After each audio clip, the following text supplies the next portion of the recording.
రాష్ట్ర వ్యాప్తంగా గత 3 రోజులుగా కురుస్తున్న భారీ వర్షాల కారణంగా నియోజకవర్గంలో అంటువ్యాధులు ప్రబలే ప్రమాదం ఉందని, వీటి నివారణకు గ్రామాల్లో యుద్ధ ప్రాతిపదికన పారిశుద్ధ్య పనులు చేపట్టాలని గన్నవరం నియోజకవర్గ ఎమ్మెల్యే యార్లగడ్డ వెంకట్రావు అధికారులను ఆదేశించారు.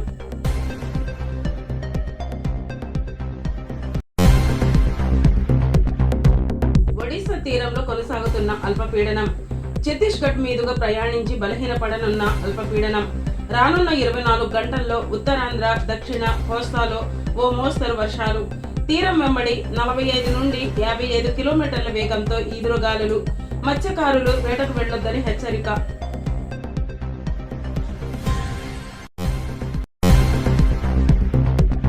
రేపటి నుండి ఏపీ అసెంబ్లీ సమావేశాలు.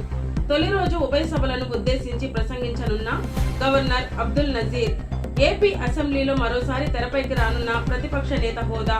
తనకు ప్రతిపక్ష నేత హోదా కల్పించాలని కోరుతున్న మాజీ సీఎం జగన్ 11 సీట్లే వచ్చాయి కాబట్టి ప్రతిపక్ష హోదా ఇవ్వలేమంటున్న అధికార పక్షం. ఏపీ అసెంబ్లీలో ఇప్పటి వరకు సీట్ల కేటాయింపు జరపని స్పీకర్ అయ్యన్న పాత్రుడు.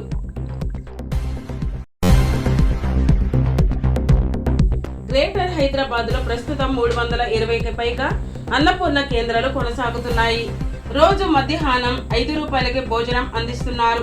కాగా ప్రభుత్వ ఆదేశాల మేరకు ఉదయం టిఫిన్ అందుబాటులోనికి తీసుకువచ్చేందుకు జీహెచ్ఎంసీ అధికారులు కసరత్తు చేస్తున్నారు. దీనికి తోడుగా మరో 50 కేంద్రాలను జీహెచ్ఎంసీ పరిధిలో అందుబాటులోనికి తేవాలని అధికారులు నిర్ణయించారు.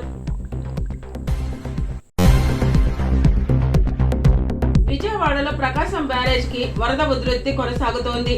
బ్యారేజ్ కి 11,459 క్యూసెక్కుల వరద వచ్చి చేరుతోంది. బ్యారేజీ 14 గేట్ల ద్వారా 10,150 క్యూసెక్కుల నీరు దిగువకు విడుదల చేస్తున్నారు. కాలువల ద్వారా మరో 1,309 క్యూసెక్కుల నీటిని విడుదల చేస్తున్నారు.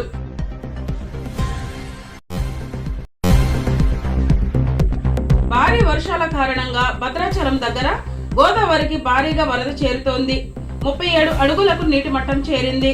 43 అడుగులు దాటితే మొదటి ప్రమాద హెచ్చరిక జారీ చేయనున్నారు. తాలిపేరు ప్రాజెక్టు నిండు కుండలా మారడంతో 23 గేట్లు ఎత్తివేశారు.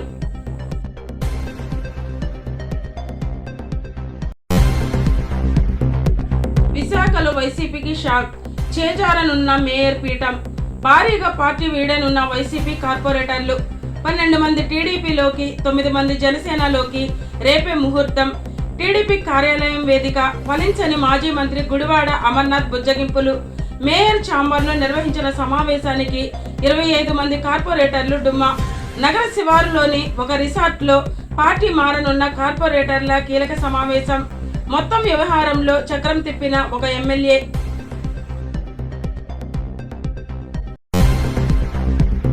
కృష్ణా జిల్లా పెనమలూరు నియోజకవర్గంలో మంత్రి పార్థసారథికి ఘన స్వాగతం. మంత్రి అయ్యాక మొదటిసారిగా ఉయ్యూరులో అడుగుపెట్టిన సారథి.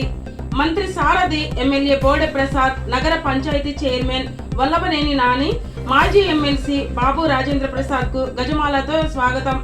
ఉయ్యూరులో గురు పూర్ణిమ సందర్భంగా వీరమ్మ తల్లి ఆలయంలో పూజా కార్యక్రమాలు నిర్వహించిన గృహ నిర్మాణ శాఖ మంత్రి కొలుసు పార్థసారథి. పూజా కార్యక్రమంలో పాల్గొన్న పెనమలూరు ఎమ్మెల్యే బోడె ప్రసాద్, చైర్మన్ వల్లభనేని నాని, మాజీ ఎమ్మెల్సీ బాబు రాజేంద్ర ప్రసాద్.